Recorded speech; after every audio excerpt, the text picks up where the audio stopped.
This is the Slots and Sockets podcast, episode number 35, Nvidia Blackwell Unleashed. And we've got a special one-camera edition of this episode because Turbopenguin is currently in motion as we speak, and he is joining us via voice only to talk about the events that transpired today at CES, which were pretty interesting. Yeah, so CES, I'm here in CES, and really a couple of things really interesting. First, in the morning, we had AMD, and AMD had some really cool things on some respects, but it was very interesting. The graphics card talk from AMD was very muted. Yeah. Very, yeah, we have them, and this is what they are, but there was very little talk of performance. There was no talk on pricing.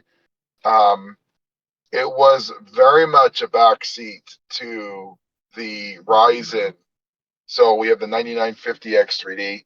Yep. And I think the big thing that's going to come out, I think the biggest thing that they released this morning was the 9950H X3D. The 9950 Mobile X3D.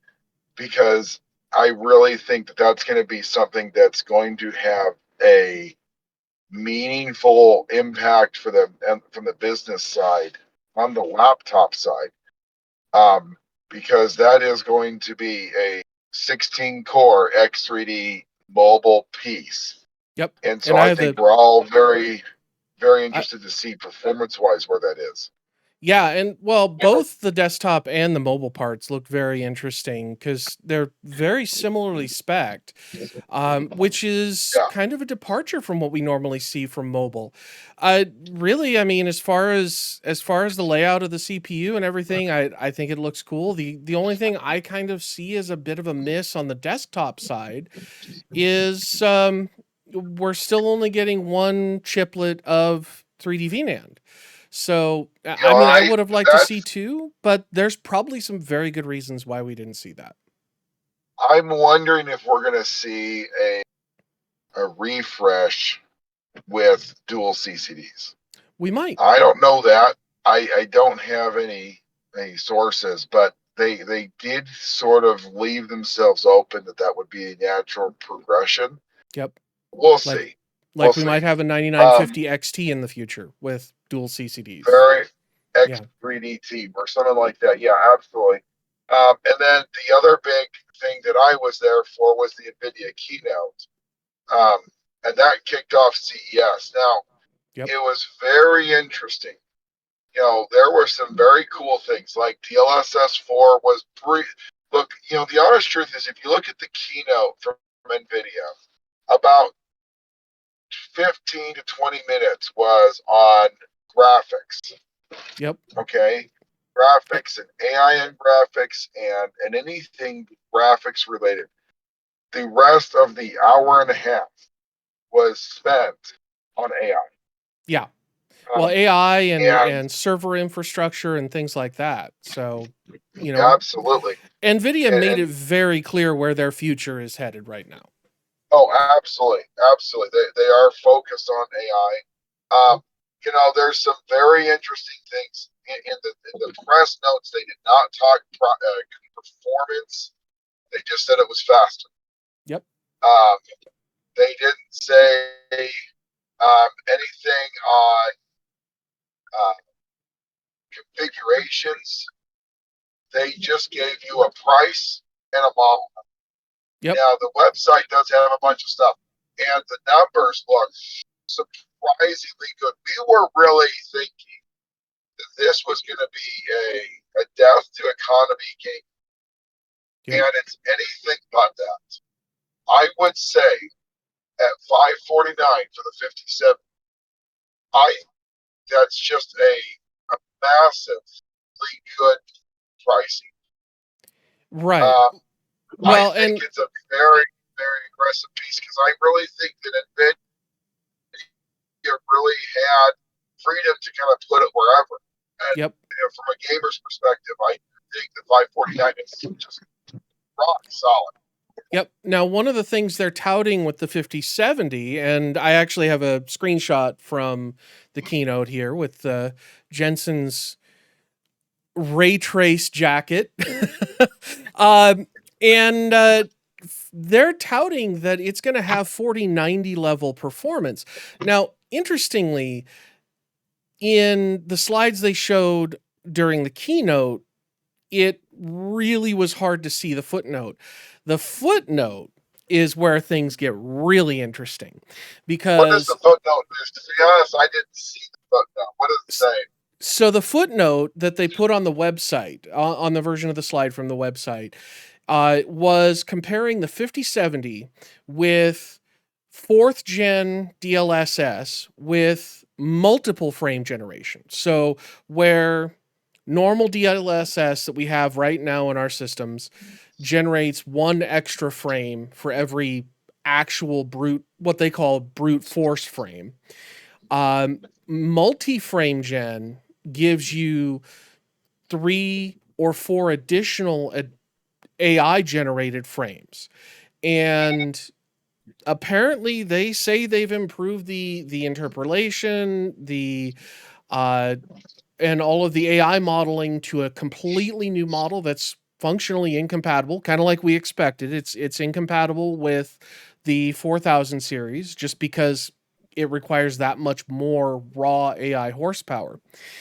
And one of the things with that is all of the slides that talk about the performance relative to the 4090 is with the 4090 running DLSS 3.5 with frame gen and the 5000 series cards running multi-frame gen. So I have a feeling on raw horsepower, the 5070 is not going to come anywhere near close to the 4090. It might outrun it in AI stuff, but definitely not raster, which again is what the vast majority of us care about. But still, at 549, the one thing that I kind of brought up, that was interesting, and we don't know. Like, there wasn't a lot of information on the LSS4, but when you're generating multiple frames, the real question is, and I really think, that's a very good question. Are we going to be using less VRAM because we're generating AI more frames and not necessarily needing to cache as much VRAM? Now, if that's the case, then I really think that's a big topic, and it's something that needs to be looked at once we start seeing. Because the honest truth is, that's a super important deal, because 5070 is only going to get 12 gigs of RAM.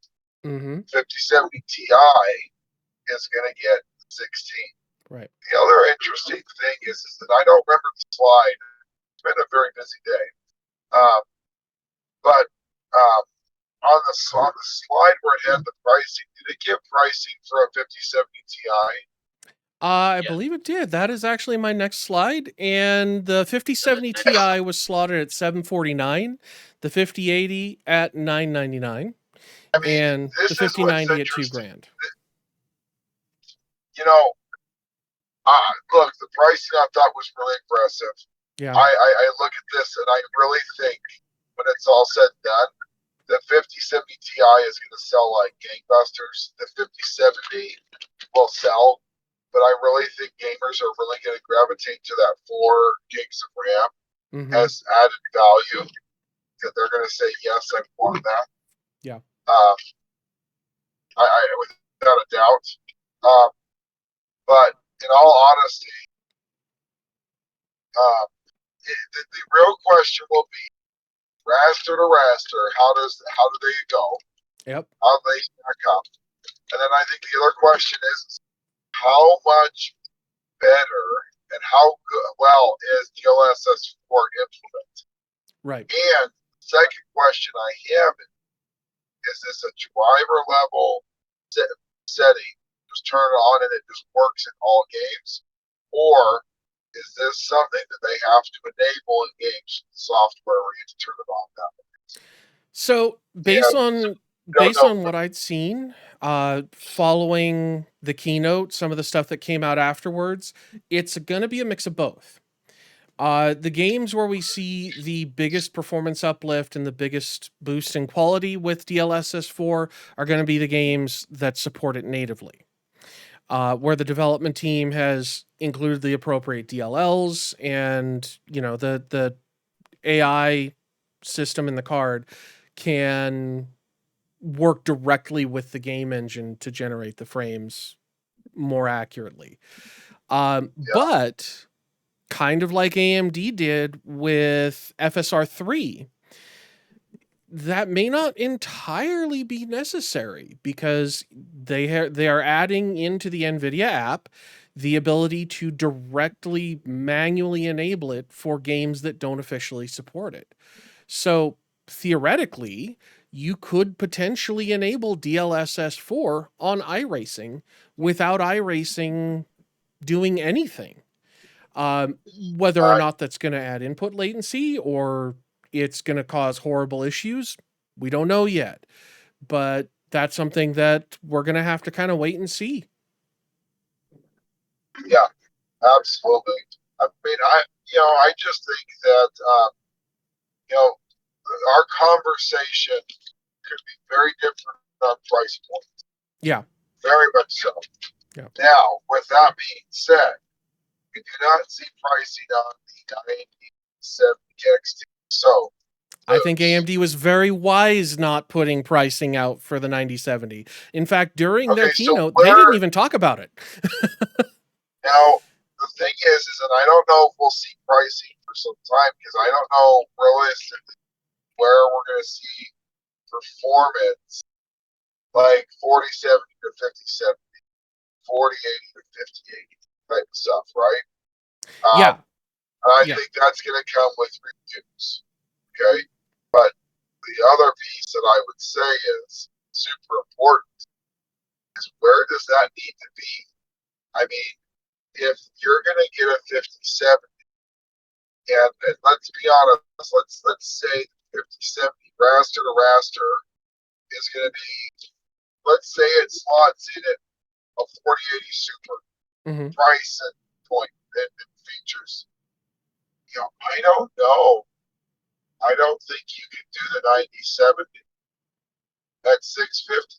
No, I really I don't think see it. the only way you could do that realistically from a gamer's perspective is to be at $499.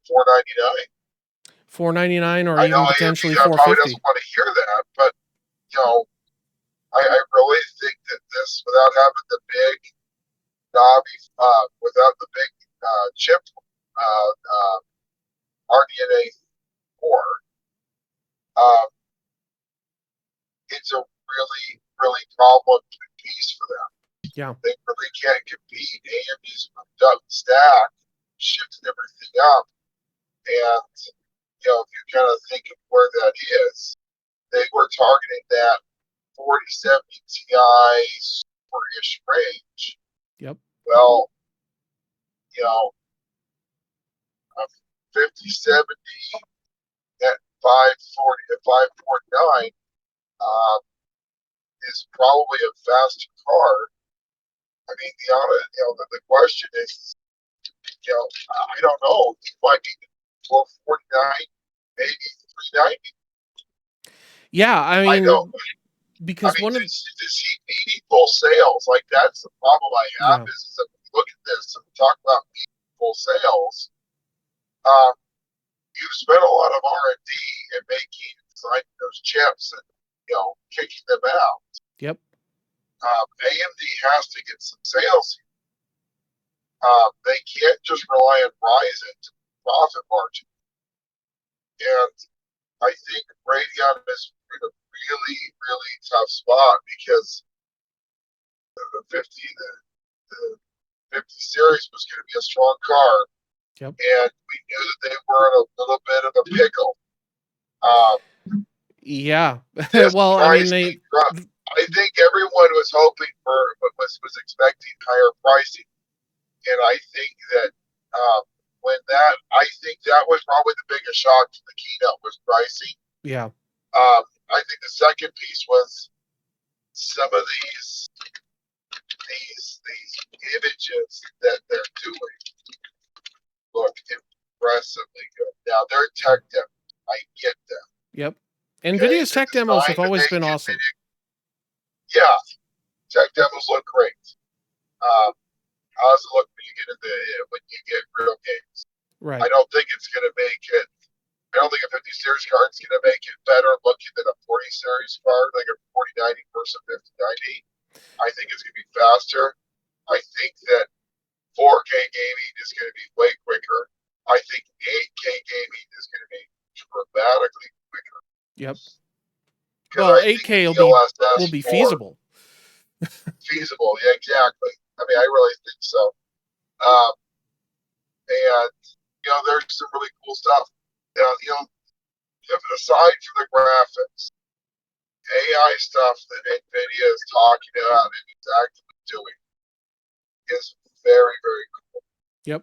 And the only thing I really want to bring up on AI, I know we all tease about AI and everyone's price naming, but if what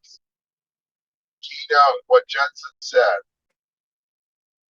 on the keynote is correct, this is going to be a monumental change. And it's going to change AI from something that we use to something that's useful. Right. I think a lot of people use AI. Take it from a toy to a tool. Make AI something that's useful. Right. I think there's a differentiation between those two. Yeah. No, I totally agree. I think we're going to do another video. My voice is dead. I have been screaming and yelling all day. Yes, blast. Yeah, I am going to go to bed. It is now, about bedtime for both of us. It is bedtime for both of us. Well, I will say one thing. And the coolest thing ever is I'm at the LAN party, and I'm up on stage because it's my birthday, and they're singing "Happy Birthday." And on the left-hand side comes Jensen, and he gives me a shake. He wishes me a happy birthday, and goes in, and it was so cool. Very, very cool. I've got some video. If someone has video, I know they have video. But I've got maybe the next time. You broke up there for a second.